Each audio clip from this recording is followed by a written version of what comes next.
Play Raceland's game. Mage Stones game. Mage Stones is an exciting new game from TSR that is filled with fast action and fun. This new game is said to have been created by Raceland, one of the most famous wizards of the Dragonlance saga. When you play Mage Stones, you'll use your strategic abilities and intrigue to force other players' stones off the board. It's a quick, exciting game that's easy to learn for 2 to 6 friends of all ages. Available now at your local hobby shop. Pick up your copy today. TSR.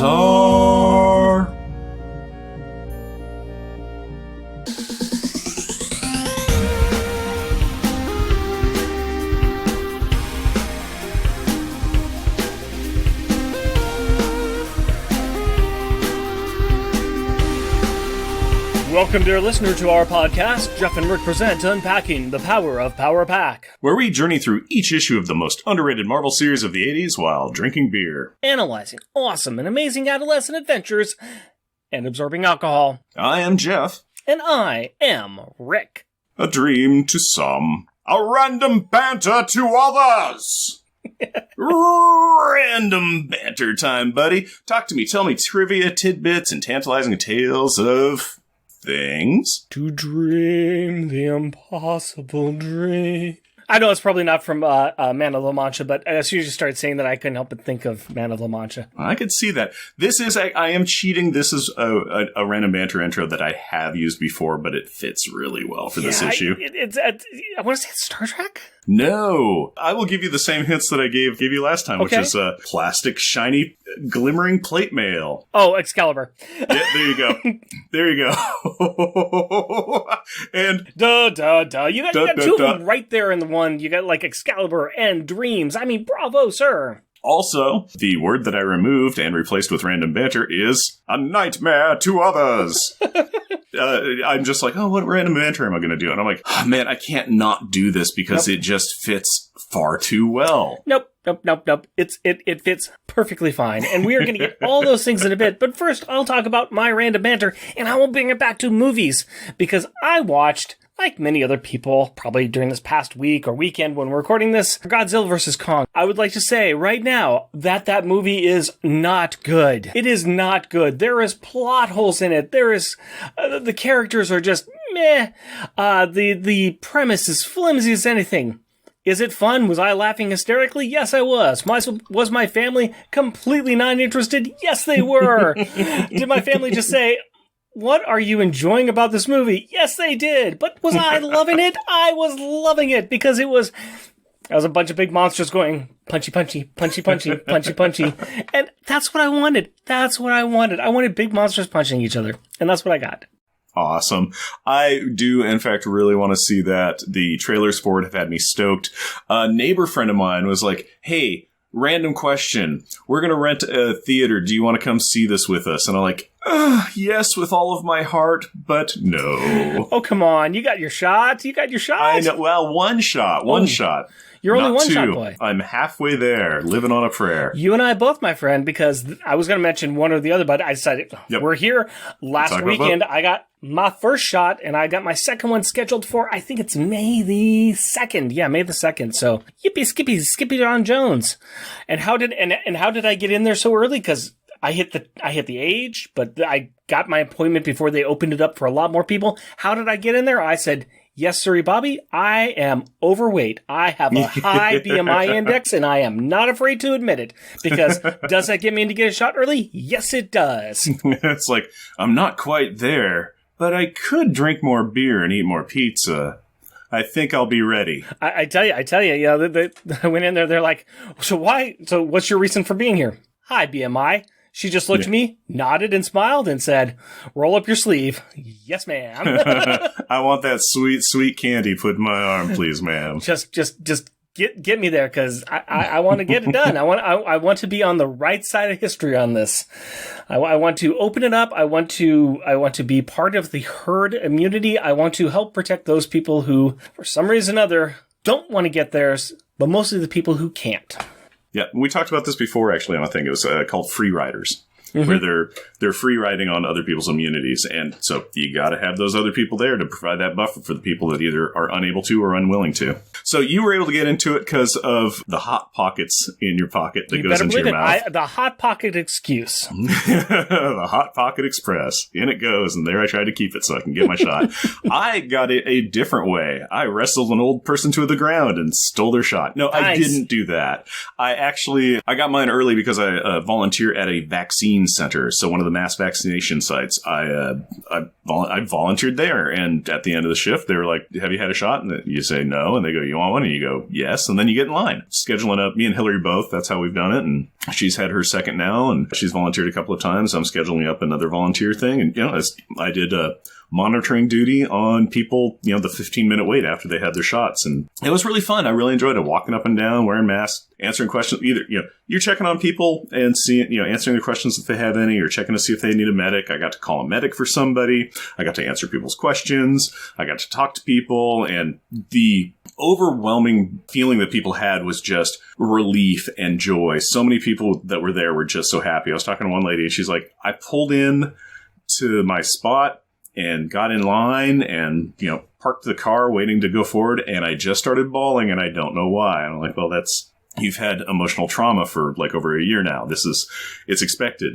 Do not feel bad. Tears are healthy and healing, and this is joy. So that's great. I had one person who was kind of an old miserable puss, though, which was kind of funny. I'm like, are you feeling okay? He's like, yeah, I'm just kind of feeling impatient. I'm like, yeah, 15 minutes. You've probably been here 5 minutes. You get to go home. He's like, no, I'm just pretty impatient. Don't get me started. Don't get me started on this. I'm like, I won't. Don't get me started. I'm not, as I walk away. I am proud that you did that. I just did not have the time. I did not have the availability to be able to do that. I know that you did that. We have a lot of our friends that all volunteered to help out with that. Some of the crowd that we hang out with is a little bit on the older side, so we have some friends who have retired and who have a little bit more ability to go out and do that and help out people. And I think it's great. I think it's fantastic. And I really appreciated what you did and what a lot of our friends did on this because, yeah. Yep. I'm looking forward to going back and doing it again. It actually was... you had a lot of people thanking you, and it's like, I just walk up and down, a parking lot, basically, and stare at people. I'm like, this is what I get out of it. Later, a shot, and also a snack tent, but mostly, how often do you get to just stare in people's windows on a car, and they're, like, happy to see you, as opposed to, what's this freak doing? So... More than you would realize, I tell you. Yeah. We can talk about shots, we can talk about movies, we can talk about drinking all day long, and I like to talk about drinking, but before we can actually talk about drinking, Jeff, what happened with the last episode? I seem to remember that there was something important that happened last episode. What was it? Oh, we stopped being a Power Pack podcast and became a whatever we are now podcast? No, we are still a Power Pack podcast. That's right. Well, let me try and sum up what happened in 2 sentences on the last issue. Appreciate that. Horse Alex is trapped in his mist form, and the Red Ghost and his super apes have defeated the combined might of Power Pack and Fantastic Four. But these ne'er-do-wells never accounted for the fact that they now have to face the limitless power of Power Jim, dressed in his chameleon costume and wielding super strength and force fields to fight his foes. Well, joke's on us because Power Jim was really the Elan all along who got defeated by being shot with a baboon gun. But that's okay because Alex got all better, healed everybody up, and then they proceeded to put all the monkeys back in the barrel and save the essence of Friday before wrapping up the whole shebang of the original series. Now that the storyline wrap-ups include Raymond deciding to leave the superhero world behind and becoming a homeless man again, the Elan deciding that it was time for him to return to his own sector of space, and the Powers finally deciding to go to Chimelia to see if someone there might be able to fix what ails them. 2-sentence replay is over. Why don't you give me a beer and tell us what our Power Pack pick is? My pleasure, my friend. I would like you to reach over, grab that sword of yours from the lady in the pitcher of water next to you, and say, I don't need a sword, I need a beer.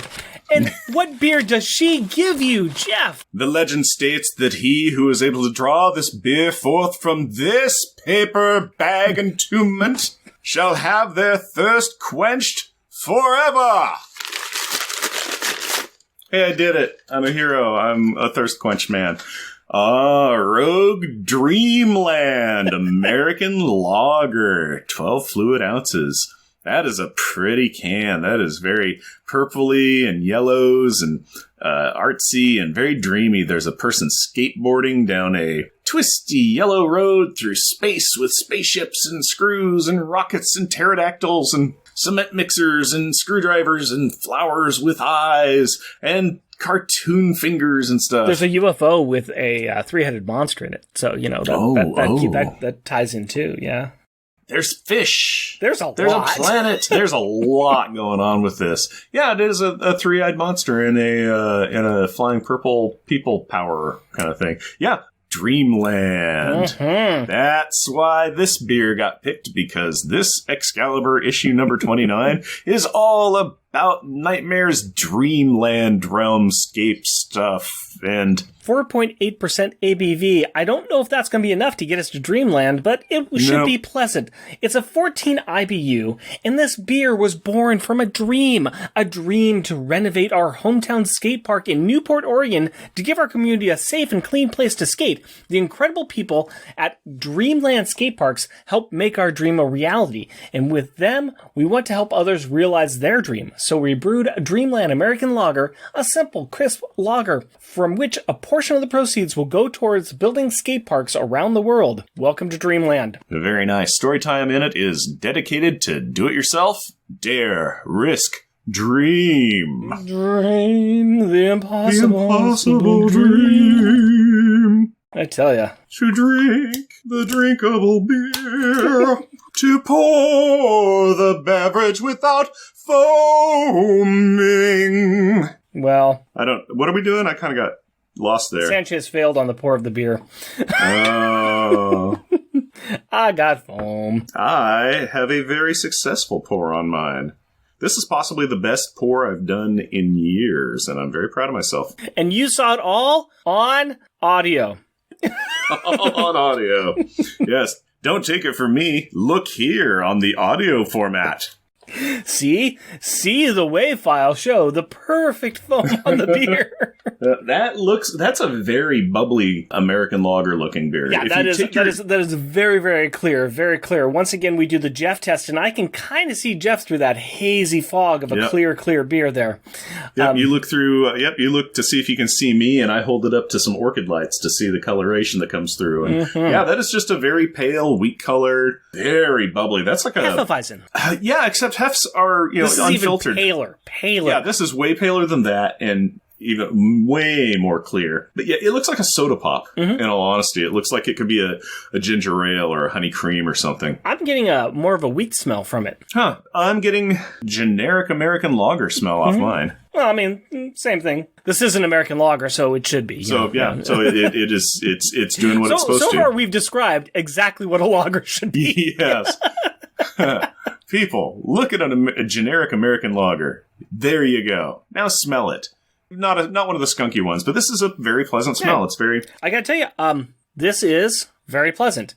This is a generic American lager. This is actually tasty. Very tasty. Generic. Very tasty. American lager. It's got a good flavor to it. It's sweet. It definitely has that more wheat notes than hop notes. Yeah. But it's got a very sweeter taste to it. No skunk on it at all. The aftertaste on it is where I'm getting that American lager flavor. That kind of like, oh, yeah, okay, I've had a insert your dad's canned beer here. But it's not bad. Yeah, it's still better. No, this is possibly the best American lager that I've ever had. Yeah, I could go with that. I could definitely go with that. There's nothing exciting about this. Let's be honest with it. There is nothing exciting about this beer at all. It is tasty. It's got a nice sweet taste. It's got a nice, just simple, clean lager taste in the background. That lager taste it's a taste that you've had beer, but it's not trying to overtake your mouth. It's not trying to really run you over with its taste. It's not making you work. Right. It's not challenging your palate. It's not making you go, oh, wait a minute. I do taste the currants, and I can, this was in a shady glen where it was grown, kind of thing. wait a minute, what kind of Earth was this in? Because I'm tasting some pH. You know, it's just like, this is just a decent American lager. Is really all I can say about it. Well, now that we got the beers, I think the next step is, we can't put it off any longer. We gotta talk about a book that's not Power Pack, but is Power Pack? Well, let's start with the opening credits, if you please. Excalibur, issue number 29, late September 1991. Dream a Little Dream. Credits: writer Michael Higgins, penciler Chris Wozniak, inker Joseph Rubinstein, letterer Tom Orzechowski, colorist Glennis Oliver, editor Terry Cavanaugh, chief Tom DeFalco. Featuring Excalibur, Kurt Wagner, Nightcrawler, a mutant who has the power to teleport, Rachel Summers, Phoenix, a mutant with telekinesis and telepathy powers, Megan, a mutant who can change her form, Brian Braddock, Captain Britain, a mystically powered hero who can fly and is ridiculously strong. Guest starring Power Pack. Alex Power has turned into a chameleon. Julie Power hasn't turned into a chameleon. Jack Power hasn't turned into a chameleon. Katie Power hasn't turned into a chameleon. Franklin Richards, foisted off onto the Power family by his deadbeat parents. Excuse me, he hasn't also turned into a chameleon. Yes, but he's not one of the family. He doesn't have Power Pack powers, so that's not a risk. You never know. Okay, just for coverage. Franklin Richards, also not a space horse. Thank you. Marty the Martian, an Elan, which is an all-powerful alien that we see for exactly one panel in this comic.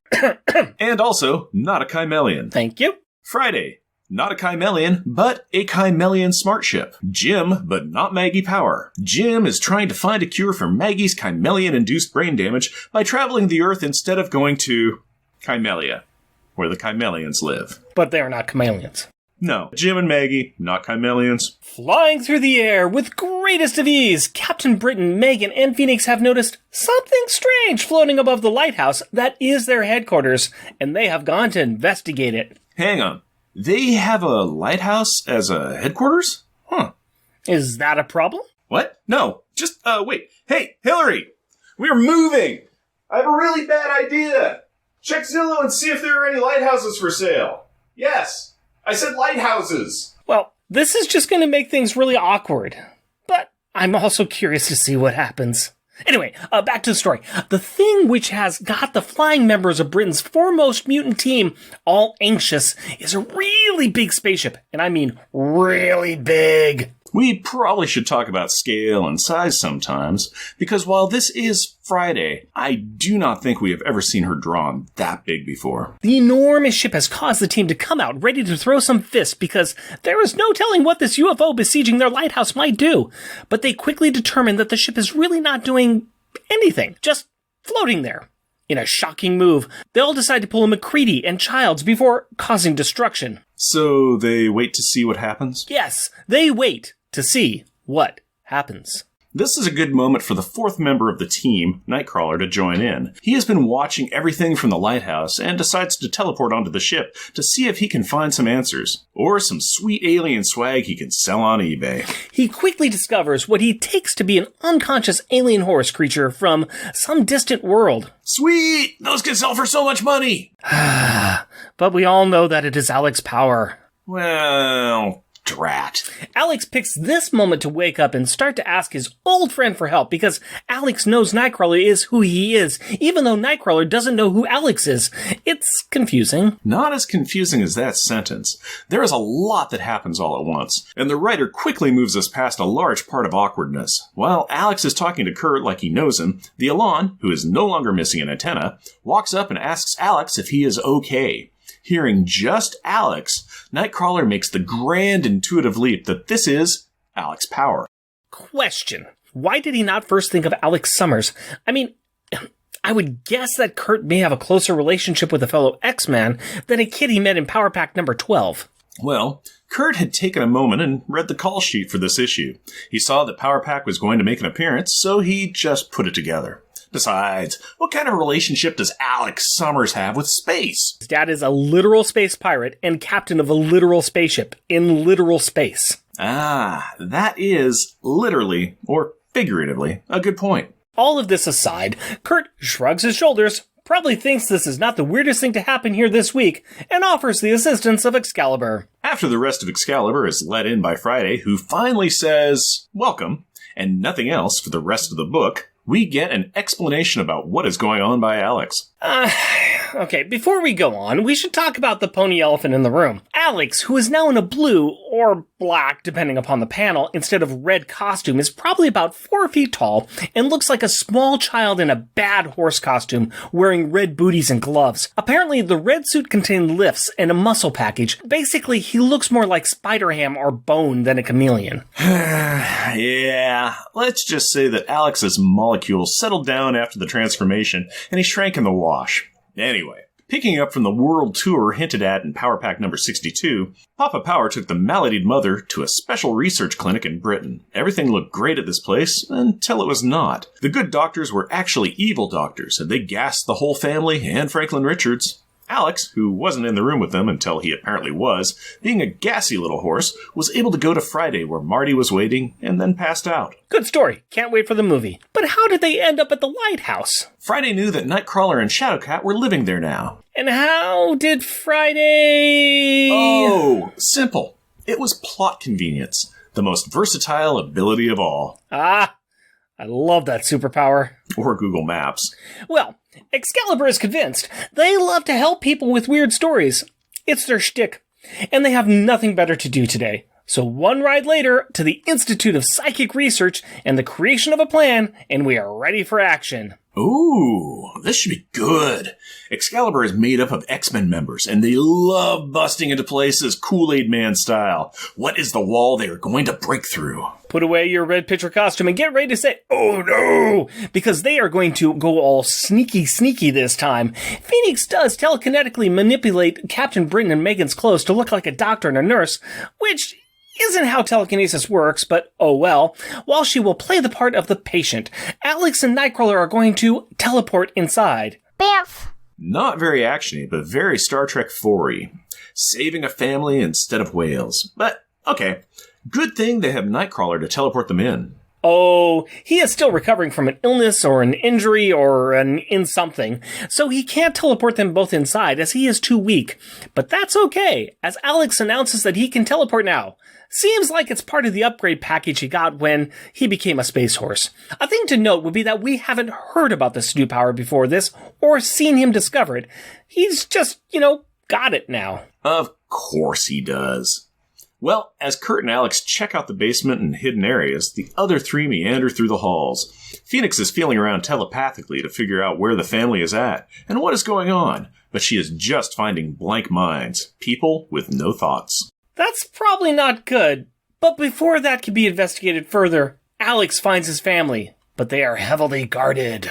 Cloud Alex discovered them while part of him talked with Kurt and the other Cloud parts of him when exploring. Apparently, his Cloud form is one big sensory organ now, letting him cognitively coexist throughout the entirety of it, which is a super cool power feat, but again, was an ability introduced in this issue. Kurt and Alex start to head over to the rest of the team just as someone or something screams out that Phoenix, Megan, and Captain Britain don't belong. The same thing always happens to me whenever I walk around a hospital. Did the people yelling at you turn into demons?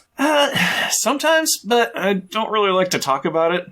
I kind of lead a very interesting life. I find that extremely hard to believe. That's only because you know me. Fact. Well, I think Excalibur would believe me, though. An alarm goes up, and everyone who is not mentioned as starring or guest starring in this comic book turns into a giant brownie-gray, demony-looking thing. And a big old, what I would like to call a fight, but really looks more like a no-touch mosh pit starts up. Kurt and Alex rush in to assist through the giant middle-of-the-room floor vent, which puts the entire rescue party into one room, which is then filled with gas, which then knocks everyone out. End of comic! You wish. Instead, a demon mutters that They belong to the master now, who will enjoy feeding on the psychic sustenance of their darkest nightmares. And then the demons throw our heroes into a hole. And then the comic turns weird. It turns weirder.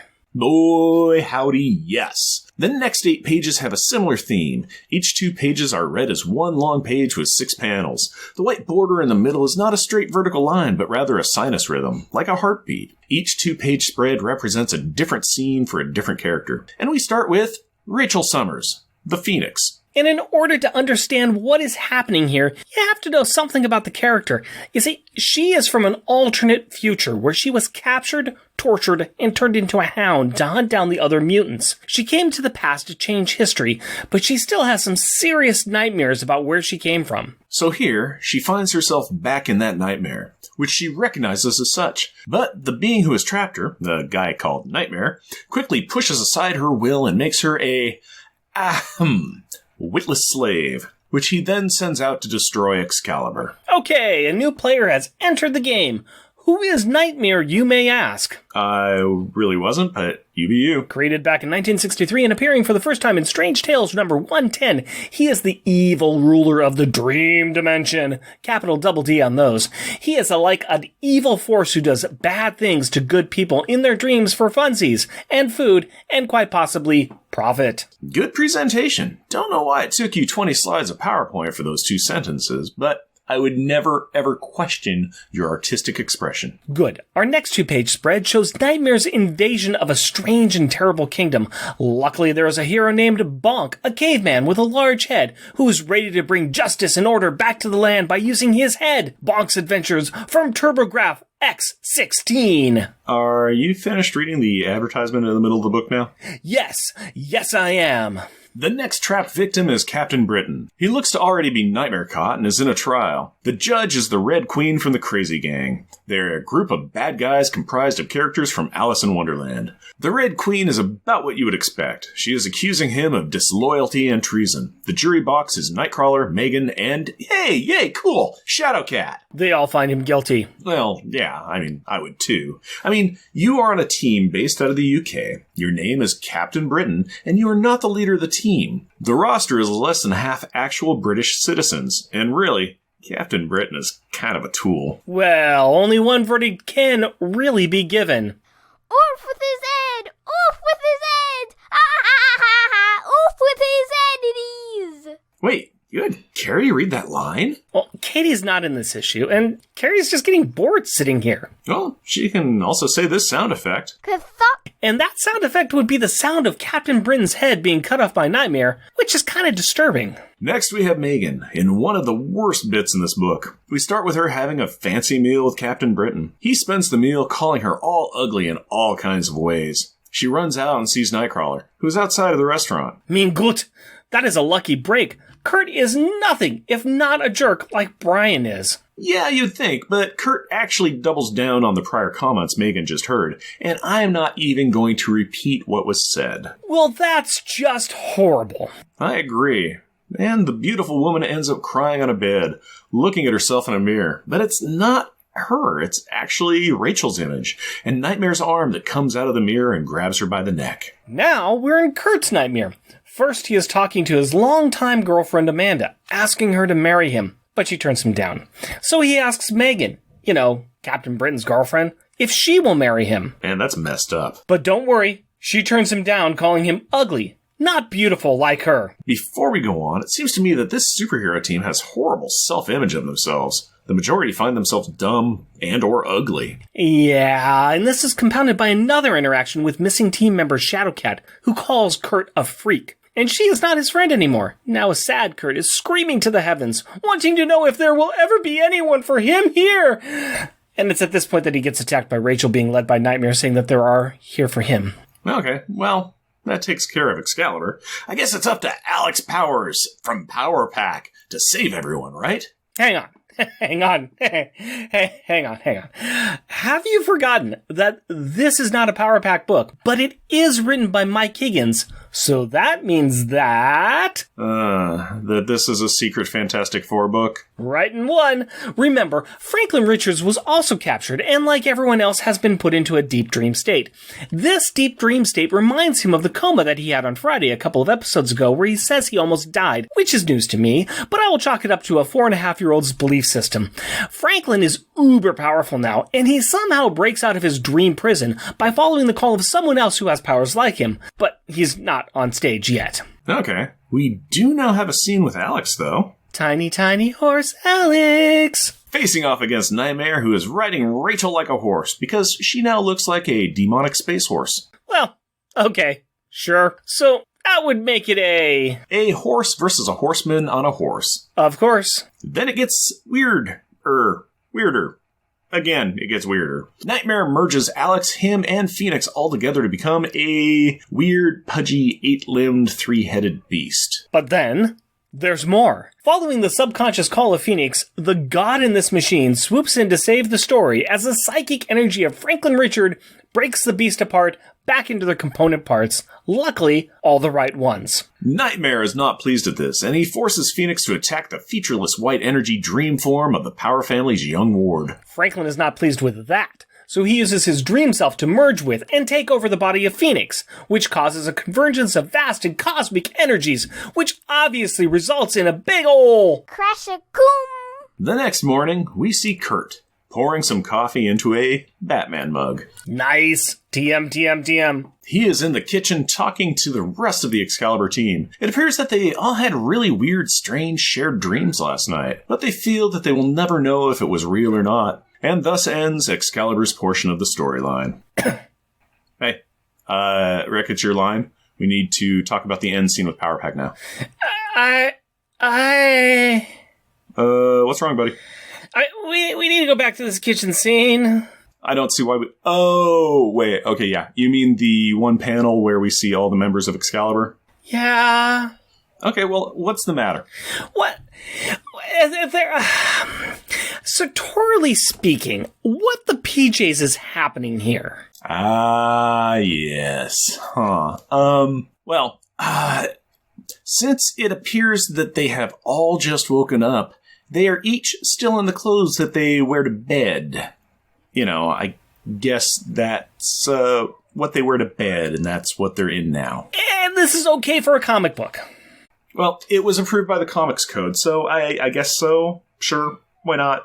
But you know what? Why don't you cover what they were wearing? Sure, okay, fine. I mean, they're not covered, so why shouldn't I cover? Kurt is perched on a counter and has a green bathrobe that is, mostly open, all the way down to Bermuda. Rachel is in a black thong and red sports bra. Black thong, red sports bra.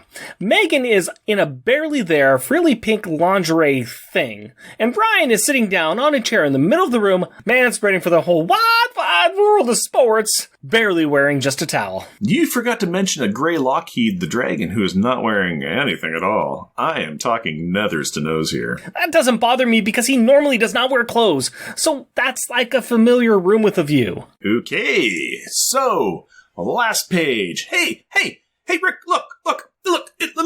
It's Power Pack. Mustache Jim is talking to his kids and Franklin, saying that they should not get carried away with what their weird shared dreams were. It was probably nothing. And even though Franklin's dreams usually do mean something, that this time they don't. So can it, mister? So let's just not talk about things that might upset the not present Mrs. Power and be on our way. Well, he also says that the entire trip over here was a waste of time and that nothing of any significance whatsoever occurred at all. And to this, I fully agree. And then we see Friday flying towards the Institute of Psychic Research. Wait, shouldn't they be flying away from it? Or is this the same thing going to happen again and again like a go-nowhere Groundhog's Day? I don't know. I just really don't know. Next issue, not Excalibur. This issue. Themes of this issue. Starting with Power Pack packaging of Excalibur 29. And this is drawn by Chris Wozniak. I'm going to come right out and say it. My favorite part of this entire comic. Really? Yeah. I kind of like this. I like this cover. There are some issues with this cover. I mean, we'll describe it first. We've got our corner box, which has got the 5 members of Excalibur and the one member who kind of was there, I guess, Widget.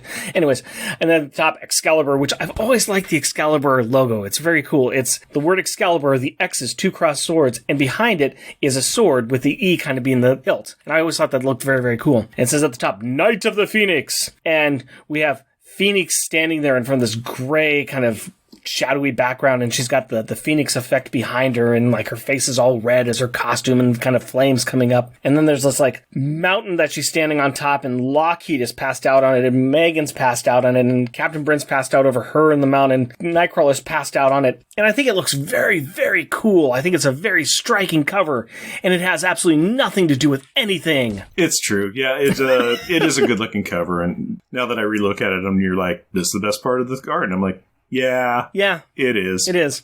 And it is. And it has nothing to do with the comic inside, except that I guess Phoenix is kind of the villain for some of the comic book because she's taken over. Kind of, sort of, but she was a glove, really, for Nightmare, is all that it really boils down to. Has nothing on here that power packs in this book? Nope, not even a guest starring, not even a, hey, is that Alex? It's nothing. It's literally nothing in regards to them. It's kind of interesting. This book came out prior to Power Pack 59, and I actually give some credit where credit's due.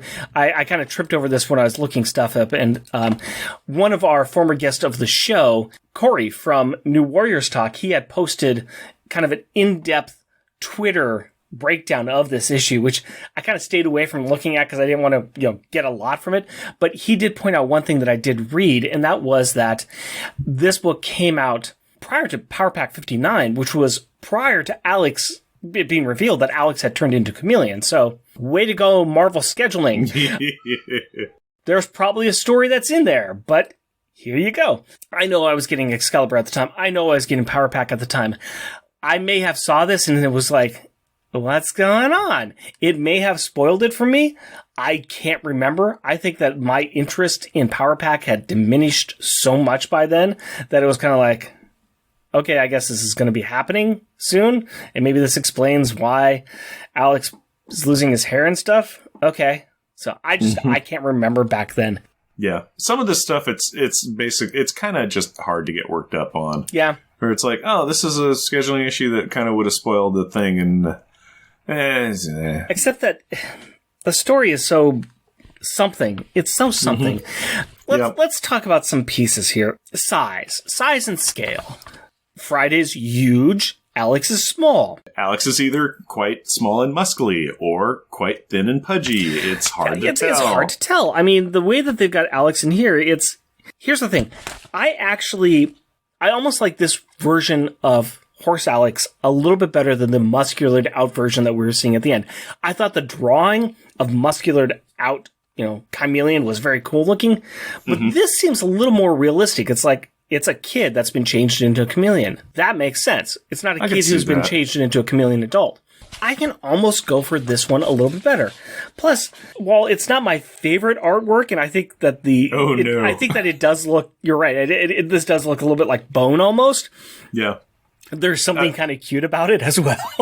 In its own way, but just looking at the Horse Alex design it's kind of like, it's just soft looking, and the closer in they do for like a close up on the face is just slap some silly putty on the ground and maybe put some thumbprints in for eyes. It's like, you're not really giving me something that I could, even if this is like an emotional talking scene, I'm just thinking of like Spider Ham or Bone or just something in that kind of just very like rounded, soft feature, elongated kind of snout, kind of suggestive of a thing. It's more cartoony, especially compared to everybody else. Wozniak's art is interesting. The characters are very much like themselves. There are scenes that I kind of like, and then there's scenes that I don't like. And I kind of like how he does the characters, and I don't like how he does the characters. He's got really big expressions, very cartoony expressions, but he also makes them there's like a realistic to it. Then all of a sudden they turn a corner and they're very cartoony. Alex in here is extremely cartoony. He is Spider-Man. He is Spider-Ham in the wrong place. Yeah. And I also see Wozniak's art as it's like he doesn't fully grasp anatomy and he doesn't quite understand symmetry, because you kind of look at like, oh, the right half of this person, usually female, is kind of off from the left half of this person, usually female. It's okay. You got little hemisphere problems going on. So yeah, I can see it. Yeah, I can see it. I can see it. Yeah, It also is one of those things where you're given a character and you haven't been given any information on it. And I kind of blame the writer a bit. I feel like the writer, once again, Michael Higgins, I'm going to blame it on him, that he's not bringing any consistency. I'm sure he would have seen some of the stuff and he would have been able to say, hang on a second, hang on. That's not what I have envisioning. That's not what my other artist is going to do. That's not how we're going to do this character. He's like, print it, let's go. Yeah. Whistle blew, we're out. Clock it. Now, we've got a character who has drastically changed his appearance, and he introduces a character he has seen one time. Hi, Kurt, my old friend. How are you doing? Yeah. Kurt instantly recognizes him as Alex Powers, which I'm not instantly. To begin with, he's like, I'm afraid I don't know you. We've never met. It's just, and then, he says, oh, this is, Alex, he hears the name Alex, and he's like, oh, Alex Powers? It's like, wow, you have seen so many things, Kurt. You have been to other planets. You just going around with Excalibur in these issues entirely. They have gone to multiple planets. They have done cross-time capers. They have gone to different dimensions. This could be somebody you ran across in another dimension. You instantly went with Alex Powers. Okay, sure. Whatever. Yeah, I hate to admit this, they do even say in this, it's like, oh, they met in Power Pack number 12. I'm like, okay, well, that was a ways ago. But also, I don't remember them meeting is kind of the problem. Where I'm like, did they actually? I should really dig that issue out and look. But then I thought about it, and I'm like, but I don't want to invest the time in that for this. So I just walked away from it, to be very honest. One thing I will like about this is, we know that Alex is still struggling, even at the end of the Power Pack issues. He's still struggling with the fact that he's changed. He doesn't see himself as human. He sees himself as a freak. Yeah. There's a difference between somebody who grows up with a look that's completely different from other people's, and then there's something where, like, you have a drastic overnight change. And this is one of the times when, Alex says, well, hang on. I've been feeling so bad at myself, but here's Nightcrawler. He's lived his entire life like this, and I know he's struggled with it too, but he kind of takes this moment of self-reflection there, which I think is a nice point that's there, and it's needed. It is. There needs to be some reflection in this. There's a lot of, as much as there is in the comic, there's not a lot there to grab onto. Yeah. And some of the little bits of self-reflection that are inside people is very kind of like base jealousy, pettiness. Oh, I'm not as pretty as so-and-so. Oh, of course you were dreaming about her instead of me. And kind of a little bit of the adolescent drama kind of stuff is kind of how I saw it. Or it's like, oh, and these are adult superheroes who, yes. Yeah. And then let's get into that a little bit, because we've got Nightmare scenes here. Each one, Nightmare is putting up a reflection and like trying to turn them into things that he's trying to use their nightmares against them. Standard operating procedure. Rachel Summers, Phoenix, this is pretty much grounded in her character. She's always afraid of hunting mutants again and again. That is one thing that's been with her through her introduction. She was a hound that hunted mutants. She worked for Ahab, and that's what she did in the future. She hunted down and they killed or turned mutants. Brian, Captain Britain, constantly afraid of failing. He's a failure. His entire history is mystical. There's a Captain Britain Corps that's across all the universes, and he's the Captain Britain Corps of 616 universe. But he's kind of a failure, which is funny because he's actually supposed to be a very intelligent man. He is a scientist by nature, but that kind of gets buried beneath the muscles and the flight and the symbol for being just strong. He's the guy that rushes in. He doesn't think about what he's doing. And yeah, he always does fail. There's a reason he's not the leader of the team. It's because he's bad at it.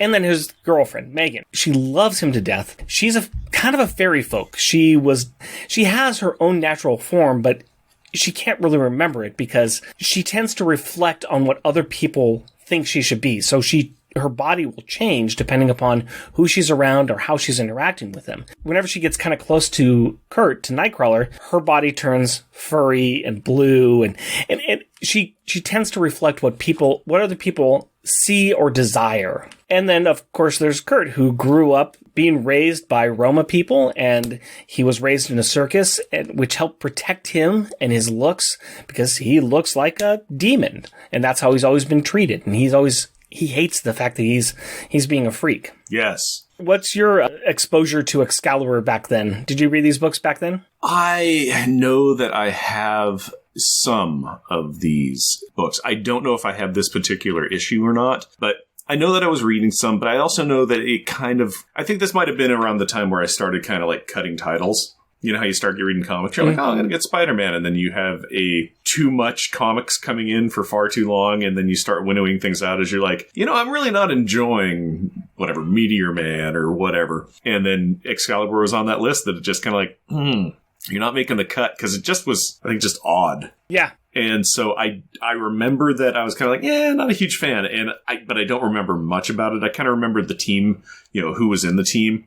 But, you're like, oh, and Megan turns into people that, like, influenced by their blah, blah, blah. And I'm like, yeah, I don't remember that. I just know she was blonde and could fly and had pointy ears.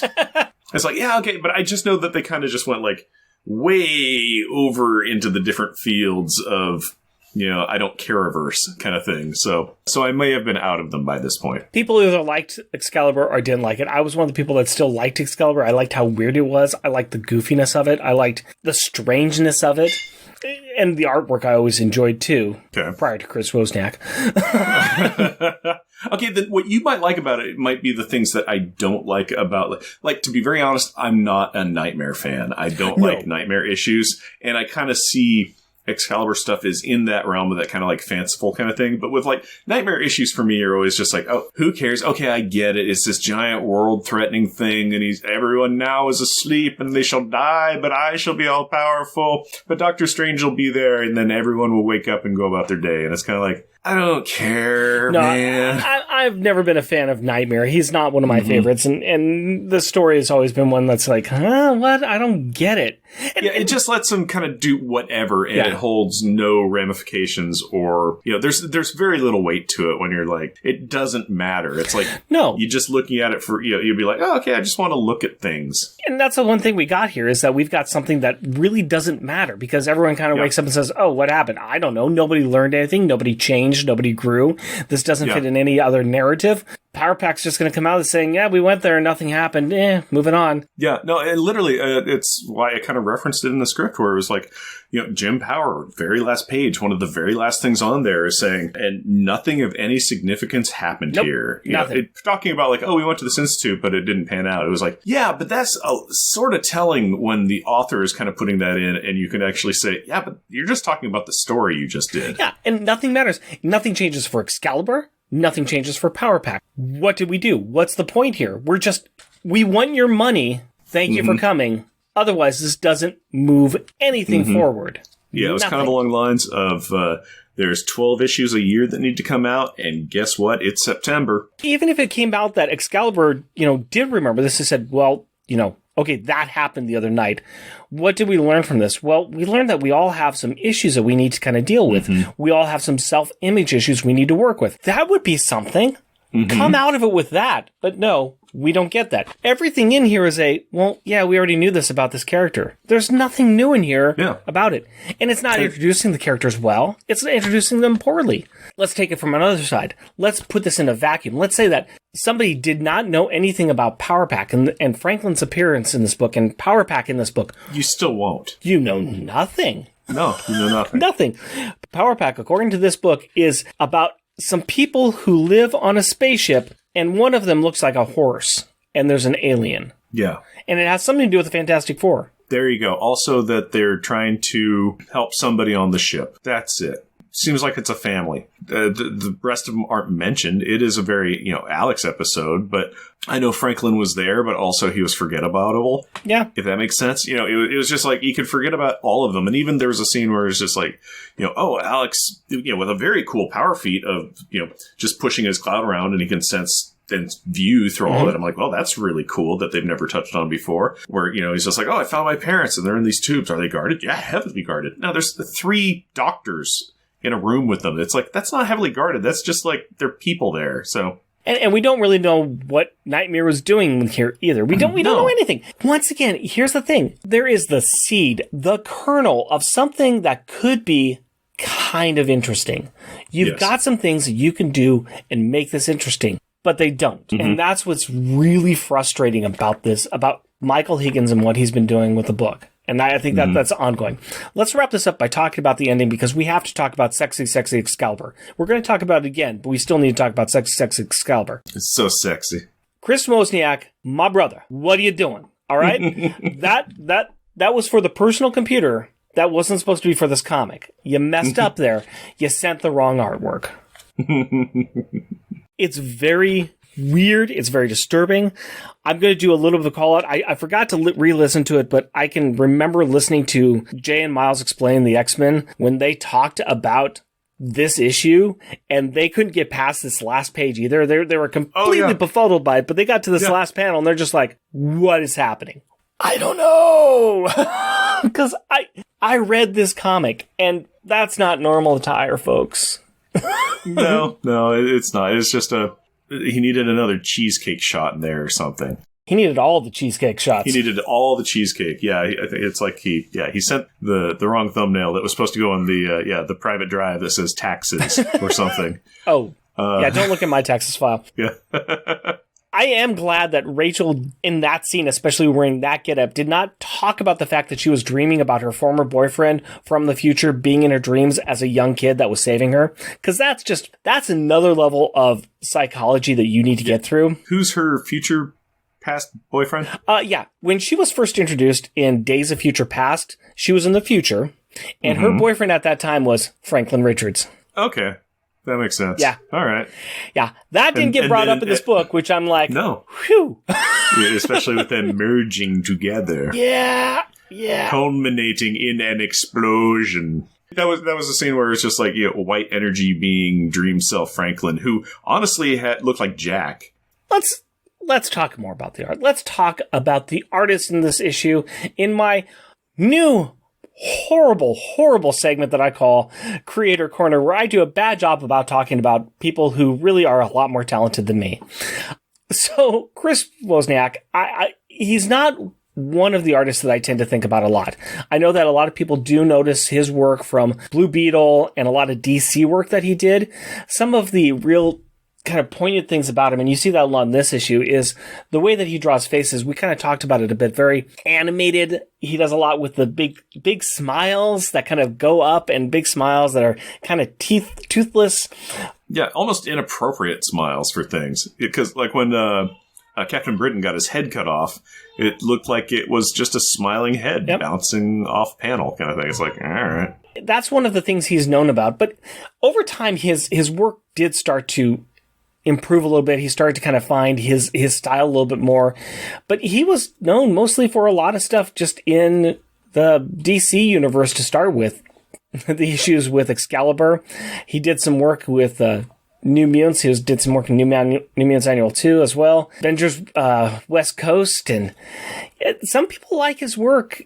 Just not one of his favorite ones, though. But he does have his fans. He does have a style of drawing that is distinct, which is good. I can appreciate people that have very distinct art styles that kind of set them apart a little bit from other people. I think that in some of his later artwork, I kind of enjoyed it a little bit more. It settled down a bit. But at this point in time, I don't know. It depends on the issue. It really depends on the issue. Okay. If it's a more serious issue, I would like a little bit more serious artist. This one, kind of the wackiness of Excalibur, at times I think it did fit. But that's my opinion. Anyways, he did a lot of mainstream stuff. He did a lot of work, like I said, Avengers West Coast, Excalibur, Hawk and Dove, Justice League America, Justice League Europe, New Mutants Annuals, New Titans Annuals, some Superman. He got around. He at least touched some of the bigger ones. He did some stuff. You know who else does stuff? Scientists. And scientists do stuff in science rooms or science corners, like our friend Jeff. And that's where I'm at. And in this one, Excalibur makes their home in a lighthouse. So this got me thinking, why don't we talk about lighthouses? A lighthouse is a tower, building, or another type of structure designed to emit light from a system of lamps and lenses and to serve as a navigational aid for maritime pilots at sea or on inland waterways. Before the development of clearly defined ports, mariners were guided by fires built on hilltops, since elevating the fire would improve the visibility. Placing the fire on a platform became a practice that led to the development of the lighthouse. In antiquity, the lighthouse functioned more as an entrance marker to ports. Modern lighthouses mark dangerous coastlines, hazardous shoals, reefs, rocks, and safe entries to harbors. They also assist in aerial navigation. Once widely used, the number of operational lighthouses has declined due to the expense of maintenance and has become uneconomical since the advent of cheaper and often much more effective electronic navigational systems. So, there you go, lighthouses! And that is this week's Science Corner. The more you know. Power thoughts! We would like to talk about some specific parts about this issue, and we'll start off with Refrigerator Gallery. And as far as Refrigerator goes, well, Power Pack does not have a house anymore, but we'll just go ahead and say that they have an ice chest on Friday. That sounds about right. They are living out of an ice chest because that's the way they travel. So what kind of magnet are we going to put on that plastic ice chest? Well, one that's not going to work very well, but we're going to try to use it anyway. What backup joke art would you like to put onto that ice chest? My joke backup one is on page 11, and I call it Hit the Pit. And this is in the bottom right-hand corner of the page, and it is after the demons have exposed themselves as demons instead of doctors. And it's supposed to be a really big fight that's breaking out, but really it's just looks like a bunch of people and demons just kind of like throwing their arms in the air. Let the bodies hit the floor. Let the bodies hit the floor. They're at a Guar concert. Kind of, or they just, hit the wall of death at the Exodus concert, and then they're just going into generalized melee action, where, it's just like, everybody just looks weird, and it's like, yeah, I understand you're doing action, but you're really not. Yeah. And it's just funny to me, because it's like, this is not a well-put-together fight scene. No, it's not. No, it's not. But it does look like a well-put-together mosh pit. A little bit. A little bit. I'm going to go with something that is on page 30, and I'm going to get it right out of the way. It's at the very back. It's on this page. And it's the middle panel where we see Nightcrawler holding a mug of coffee that is got Batman's logo on it. And I'm saying, licensing! Exclamation mark. They probably had to get permission to use that. Otherwise, I don't know, maybe Wozniak worked on Batman for a bit or something. I don't know. I'm sure there's something when you look at it, like there's one too many little, drops at the bottom or something. Something to get around with it. Or they just said, it's an homage. It's an homage. Yeah. Or they said, screw it. I don't know. I had to put something in there about that because bravo. Clap, clap, clap, clap, clap. So even Nightcrawler likes Batman. Well, he's got to because it's Batman. Because he's Batman. I'm Batman. We all are. We're all Batman. What's your superpower, Mr. Wayne? I'm rich. All right. Money. What is your top funny one? My top funny one is on this exact same page 30, and I call it very comfortable roommate situation. I call that one my top funny one of sexy Excalibur. Yep. Yep. And in that regards, it means it is the kitchen scene with towel draped man spreading Brian and sports bra and thong panties and really, it's the whole sheboggle that we covered earlier. Once again, and folks, we will have copies of these images over on our website, Jeff and Rick Presents. You can go and check them out. Yep. Highly recommend it. It's a good site. It's a good site. It's a good picture. Put some work into it. There's some funny. Let's move on. My backup best one is a little more serious. And this is what I call it's actually page 18 and 19. And it is during the scene of Nightmare with Brian. And this is where Brian is bent over a chopping block and he's about to get the old swinging a dice. I don't know. There's something about that's kind of cool. Nightmare is completely exaggerated, kind of muscled up, holding the axe above Brian's head. And Brian's just sitting there, bent over. There's something vicious and comedic and serious about it all at the same time. There's a lot that goes on with the picture. And I just kept coming back to it. No, it is very good. That's a good choice on them. There's a handful of things in here that are kind of decent, and that's an interesting one. Yeah. So, decent choice. Thank you very much. Thank you. What's your decent choice? My backup best one is on page 8, and I call it Porter Pals. And this is the bottom 2/3 of the page, and it is after Alex, who can apparently teleport now, and Kurt teleport into the building, into their kind of like substructure, and it just looks good. It looks like it's a really good drawing of Kurt, and it's a quite a good drawing of Cloud Alex until you get to the horse part of him. Even the horse part's not terrible in this one. Terrible. It's just, again, I don't like the way that he draws him as a chameleon. Yeah. So, but I just thought that's a pretty decent look of the characters. Yeah, So I think so. It's action shot. They're doing something. They're moving. They're Kurt's hanging on the wall. Yeah, I agree. It's very, very cool looking. Very, very cool looking. Mm-hmm. All right, my top one is all the way on page 25. So this is kind of near the end of the book. This is a little disturbing scene, but once again, it's very spread out over a couple pages here, and I call this one "Giddy Up." And this is a very disturbing image, but I think it's done very well. Yep. And this is where Alex is now facing this demonic creature in front of him, Nightmare. We finally see Nightmare in all of his glory, and he's riding a horsified, spikified phoenix. Like I said, very disturbing looking, but at the same time, there's something terrifying about it too, which is what I want to see in a good story with Nightmare. And he's riding her because he can, because it's just, it's creepy, it's twisted, it's just all those things. There's a lot going on with it, and he's using her as a hound, and there's a lot. This little things too, like the spikes on her costume are kind of bleeding into him. He's already kind of merged with her a little bit. Yeah, there's a lot of weird stuff in this. There is. Yeah, there really is. What is your top one, sir? My top one is page 1, and I call it Splash Page, because it is a splash page. Really? Yeah, I just thought it was... Is it because of the water in the background? No, it was simply because it's a splash page. With water in the background. With water in the background. If they fell down and fell in the water, they would be splashing on the page. But no, I just called that because it's a splash page. And it's just a very nice looking take of Captain Britain, Megan, and Phoenix. It's just, I'm like, I like it. It's I think some of the nicest art of the characters. Kind of agree. I'm not a big fan of how he drew Megan's face, and yeah, I almost chose this one. This is one of those symmetry issues I was talking about. I almost chose this one, but then I kind of saw Megan. I was like, I don't really like that too much. Okay. But no, I like Captain Britain in this one. I think Captain Britain looks pretty impressive in this one, and the fact with the nice background there of the lighthouse in the water. All right, the lighthouse in the water and the coastline. I liked it. Not too bad. That's what it boiled down to. That's fine. I'll accept it from you.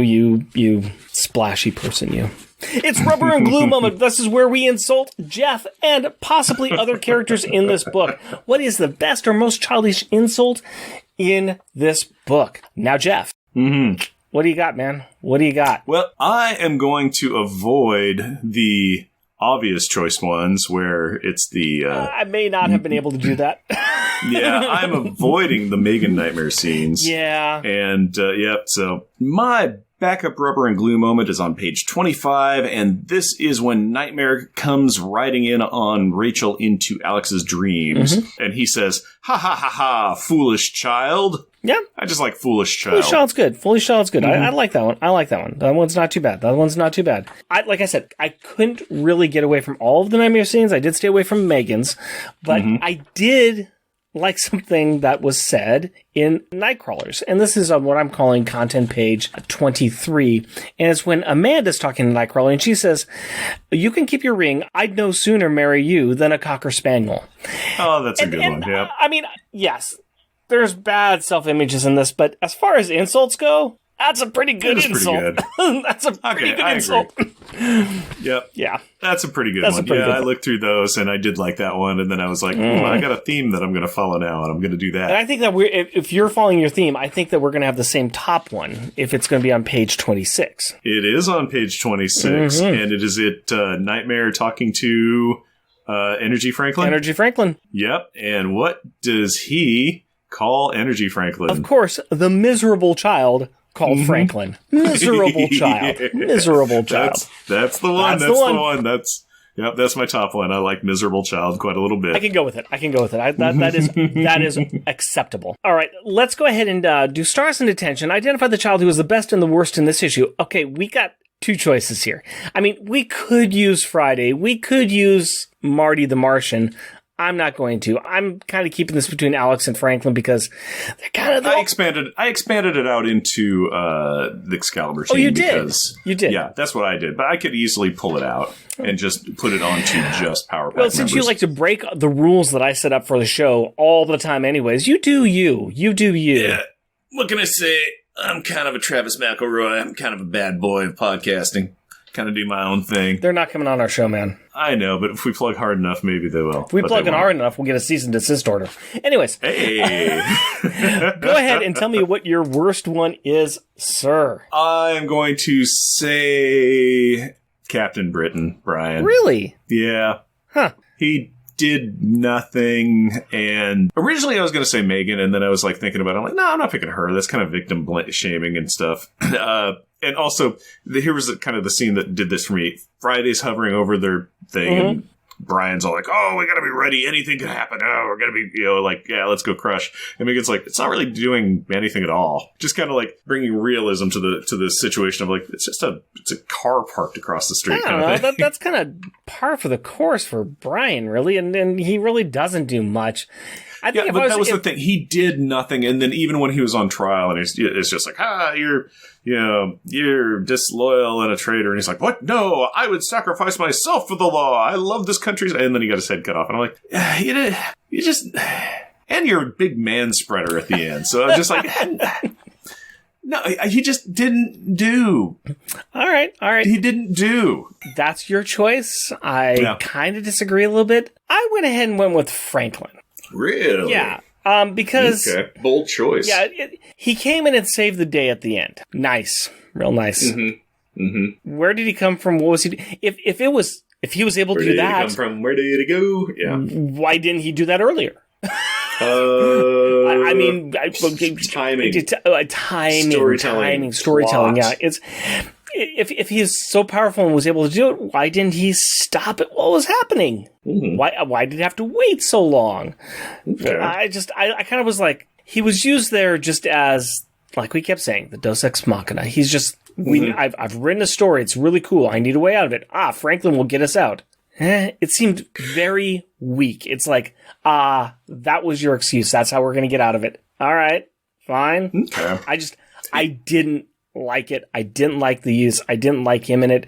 And it was just like, okay, fine, whatever. I don't. All right, then I gotta know who's your favorite. I actually went with Alex. And here's the reason why is that the first time through this thing, he was like, oh no, we're in trouble. I gotta get out of here. And instead of staying and like him, Friday, and Marty trying to do this, he passed out, yes, but he's like, I need help. Go get help. And Friday went to go get help. And okay. I respected that. I'm like, he went to get help. He went and asked somebody for help. And they like, we're going to come up with a plan.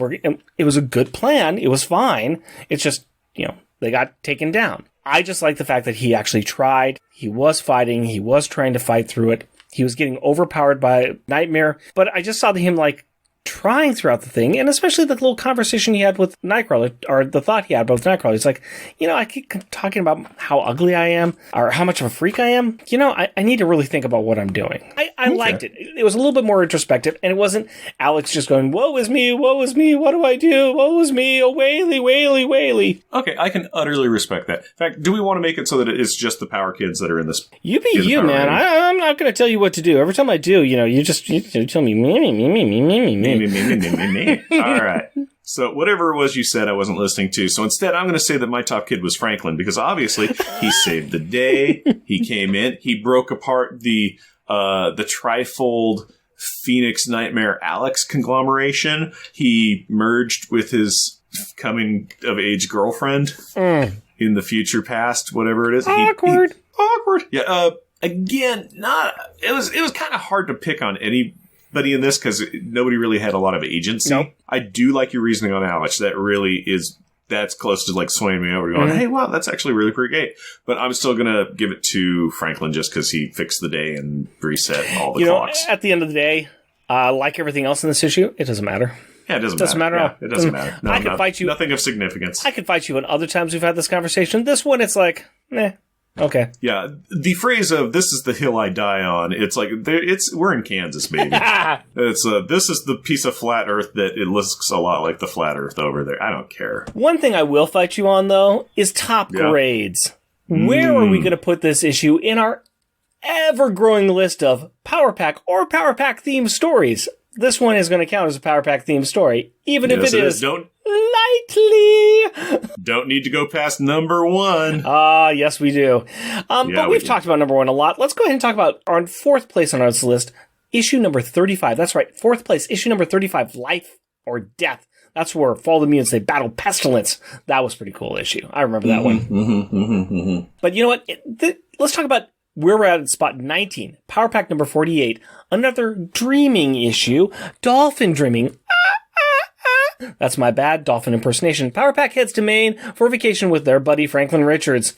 So, once you come out of a dream, you usually have a daze, like a school daze, and that's all the way down on spot 30. And that's from Power Pack number 14, Boogeyman kidnaps Katie. She gets out of school. But one thing this issue was not, and that is a turning point. But turning point is spot number 35, and that's from Power Pack number 20. And that's where the New Mutants crossover, Danny fights death to save Maggie. We are past the bitter end of the book, but the bitter end was the name of Power Pack number 52, which is in our spot number 44. Yeah, we're going down the list a bit more. Pretty soon we are going to have to face a reckoning. And Reckoning is also the name of Power Pack number 15, which is in spot 49. That's where Julie tries to run away to Asgard with the Warriors 3. But one thing that's not secret is our disdain of this book. But Secrets was the name of Power Pack number 6, and that is in spot 56, the first of the Dragon Man trilogy. The family arrives in New York. So we're getting down here a little ways. This is not Child's Play what we do, but Child's Play was the Power Pack number 34, and that's on spot 64. Kind of near the bottom of the book, but not all the way, because we go all the way down to 71, which is still Power Pack number 56. I gotta find new ways of doing the list because, whatever. Anyways. Yeah, I like that. That was great. Thank you. That's some of the points that we have in the book. Where, Jeff, down near the bottom of this list, would you think this one's going to go? Way up at the top of the bottom of the list. This is not a good issue. This is not a good issue. This is not a good issue. We have to talk about the last book that we did. The Power Pack 62, Lo, There Shall Be an Ending. This is the final book, the one that comes before this issue, even though this issue came out before it. Yeah. Better or worse than that one? Oh, I really want to say this is worse than the Power Pack ending. It's not good. I can kind of go with that. Yeah. I still don't think it's worse than Power Pack 56 because there are some interesting choices that were made in this Excalibur book, but it's not. It comes close a couple places, but there's not problematic elements like there is in Power Pack 56. I don't think it comes anywhere near as close as it is in 56 with Typhoid Mary. It's still, I really want to be upbeat about almost everything, and there's some okay things in here, but it's not good, and it starts nowhere and it ends nowhere. Right. It just very much is, and even just kind of like... I think if this ended with some consequences or something where the people are going to come out of it saying, I've learned something, I've changed, something has happened. It's not just the dream episode, the bottle dream episode that we've all seen in some of our favorite TV shows. Then we could do something. But because there's no consequence to it, it's like, okay, I don't care. And that's why I believe you, it goes down here. I think with just a little bit more work, I could put it a lot higher. Just a little bit more work. I could see that, yeah. There could have been something. Just being able to come out of the book and say there was some consequence to your $1.75 that you spent on this book that's going to come out of it for either Power Pack or Excalibur, then I could put it up much higher than this. But because there's nothing that comes out of it, there's nothing I can invest in it. And so at the end of the day, it's just, I'm looking at some pretty pictures, but I'm not caring. Yeah, no, there's nothing to care about, and most of the pictures aren't even really all that pretty. It just was. Yeah. Again, kind of a classic Higgins thing where it's like some stuff was introduced and stuff then disappeared, and it was non-consequential. It didn't matter. Like you said, end of the day, nothing changed in anybody's lives. Yep. It was a weird dream. They don't even think it was an actual adventure. It was like, I guess so. Don't care. You know what I do care about, though? I'm going to tell you what I care about. I care about this beer. This may be the best part about this episode. Besides seeing you again, my friend. It's good to see you, too. I like the company. We are talking, and we have been drinking Rogue Dreamland American Lager in a pretty purple can. This has remained constant, enjoyable, clean, refreshing.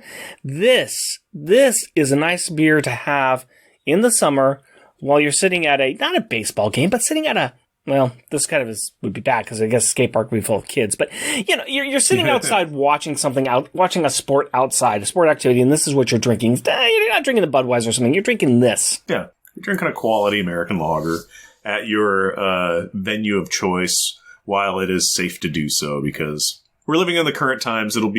There was the before times, there will be the future times as well. It's all going to get worked out eventually, as long as everybody, gets on board and keeps on trucking the way that they need to. This is just, it's pleasant. This tastes the same as when we first started drinking it.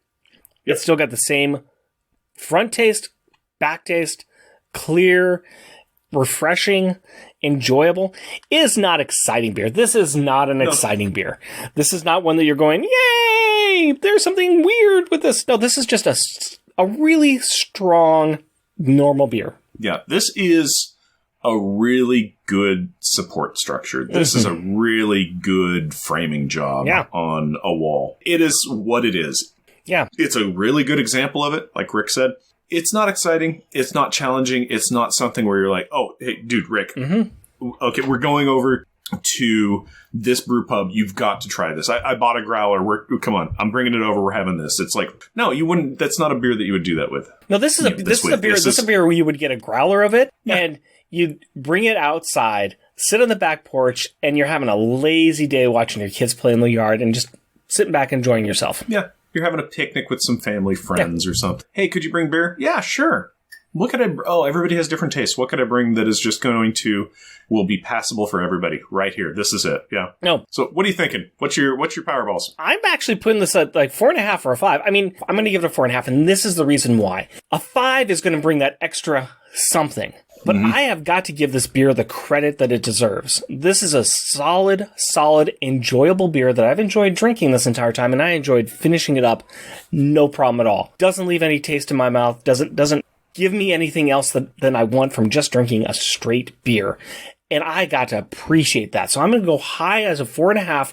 I'm not going to give it that extra bush of the 5, just because it's not bringing something new. It is a strong beer. This is a good beer. This is a great beer. Something you should look out for. Yep. I'm going to give it a 4 because it's not cresting into that. Oh, that was really an interesting. That had some great stuff. It's as we said. This is it's a strong beer in the category that it is. It is, like I said, it is possibly the best American lager that I've ever had. If we were just ranking this as American lagers, I would say it would be a 5 for American lager. Yeah, for American lagers, this would definitely be a 5. Yeah. Best American lager I've ever had. It's good, not exciting. It kind of bores me. Yeah.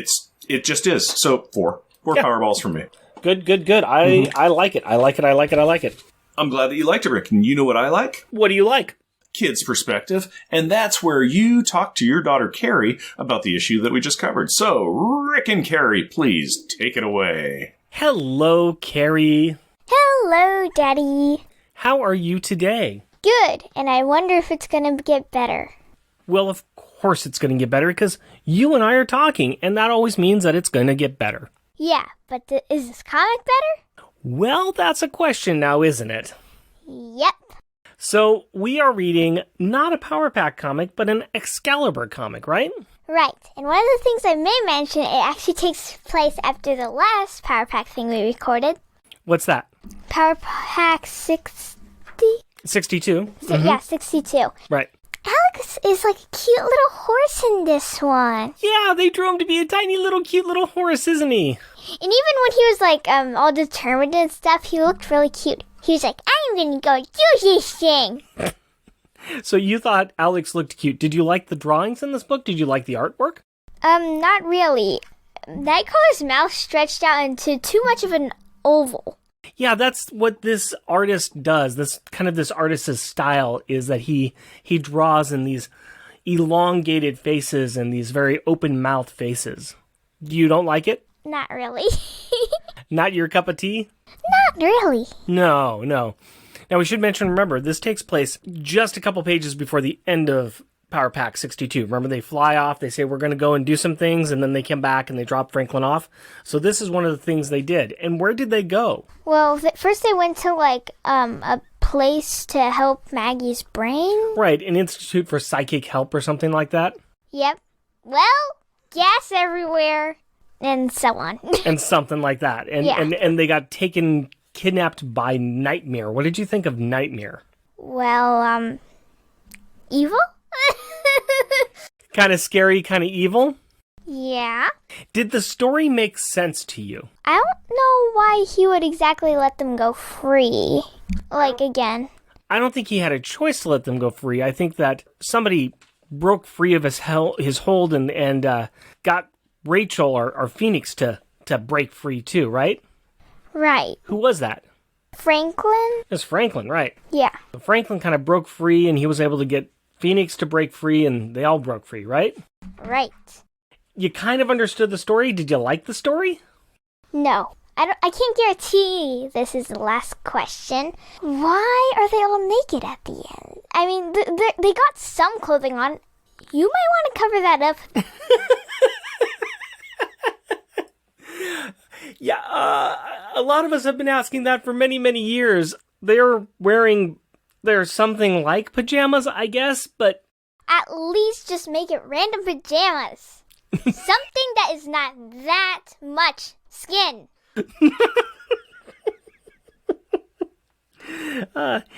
They do seem to be showing a lot of skin, don't they? Yeah. Yeah. I don't know what to tell you, honey. I don't know what to tell you. That was a choice that was made, and it's not necessarily a choice that I would have gone with. So, yeah. Besides that, though, what'd you think of Power Pack in the issue? I mean, it wasn't too much. You saw Alex and you saw Franklin. And, only 2 panels of the siblings, really. Yeah, you saw Marty the Martian at the beginning, right? Right. So not a big fan of this issue, huh? No.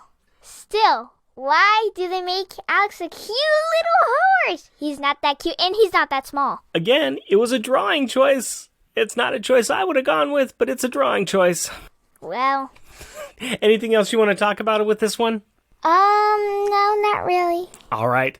We'll go ahead and put this issue away from you, and so you don't have to think about it anymore, and we'll get ready for the next one.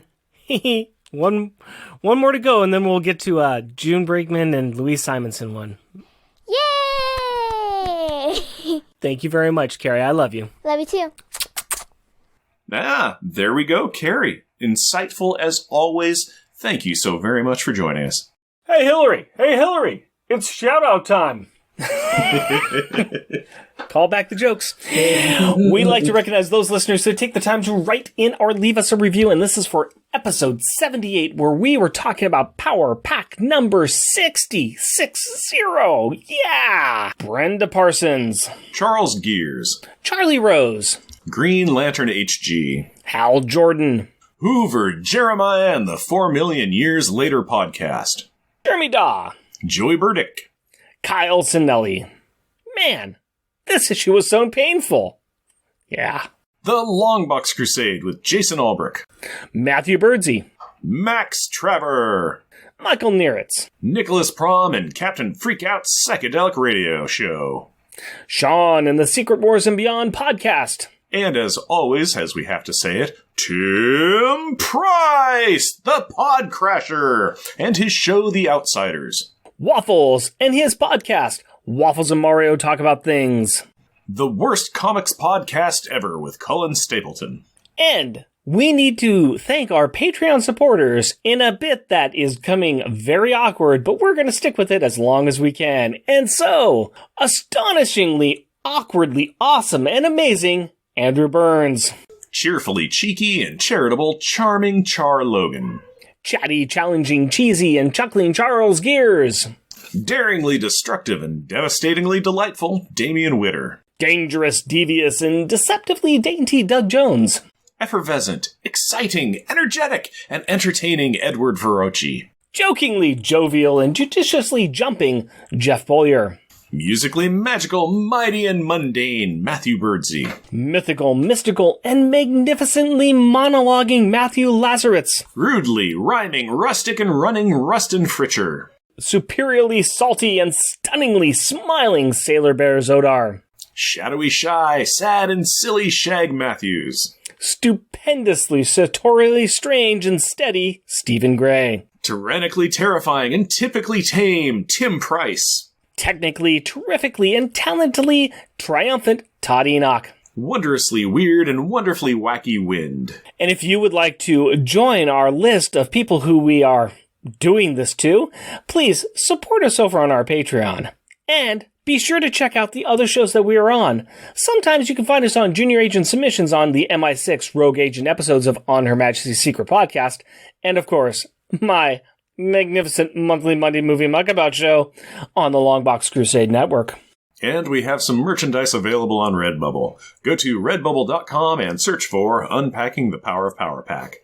Jeff and Rick Present is a bi-weekly self-produced podcast recorded in front of a live studio audience consisting of two men who have one shot each. If you would like to interact with us through the magic of the internet, you can do so through Twitter at Jeff and Rick Present, our Facebook page at Jeff and Rick Present, our email address, jeffandrickpresent, all one word, at gmail.com, or at our website, jeffandrickpresent.wordpress.com. Also, our YouTube channel is at Jeff and Rick Present. And if you would like to help support our show, we are on Patreon. You can find us at patreon.com, Jeff and Rick Present, all one word. We are also a proud supporter of the Hero Initiative, and we will be donating 10% of our Patreon donations to this great cause. We encourage everyone to give what they can to this worthwhile organization that helps the creators who provide us with such great content. Go to heroinitiative.org to find out more. Please rate and review us wherever you can. Tell your friends about us. Share your love for us on social media. And as always, we want to thank the powerful people in our packs. My wife Cindy and our daughter Carrie. My fiancée Hillary and our daughter Aurora. We love you. Until next time. Costumes off. off. Our theme music is 80s Action. Also featured in this episode is Dragon and Toast. All music is by Kevin MacLeod at Incompetech.com and is licensed under Creative Commons by Attribution 4.0 license. What a lovely singing voice you have. Knights of the Phoenix. Constant puberty. That is the way my voice sounds. Good fuck. And also, not a chimelian. Thank you. Friday. Good fuck. What? No, just wait. Hey, Hillary! We're moving. Okay. And Hillary's like coming in like, Yeah, what? I forgot that I wanted to warn her about this little part. Actually, no, it's better that you didn't because this could be funny. Okay. Good fuck. Not very... Oh, no. You like that one? I do. Oh, no. Any Kool-Aid Man reference we can do always makes me happy. So I don't care where it goes in. It's like, Reed Richards is working in the lab. Oh, no. Oh, that's fair. Good fuck. The roster is less than half actual British citizen. The roster is less than half actual British citizen. Brits. You know, those people who can actually speak English, unlike you. I'm British citizens. Jokes. I'll go through it. So, jokes. Da, da, da, da, da, da. Sad. Good fuck. Okay, that does work. That's funny. You have to do it in the Slim Pickens voice. Exactly. What in the wide, wide world of sports is going on here? There, we got an alternate take for that. Good fuck. Hey, Aurora, could you not scream at the top of your lungs at the top of the stairs, please? All right, that's slightly quieter. Thank you. Good fuck. Technically, terrifically, and talently Nope. Good fuck. Oh, yeah, I'm supposed to say it, too. That's okay. I can just say it. You love Wii. Love Wii U. It's too late to get a new podcast co-host. Love Probably can. Wii. I wonder what the macros are doing.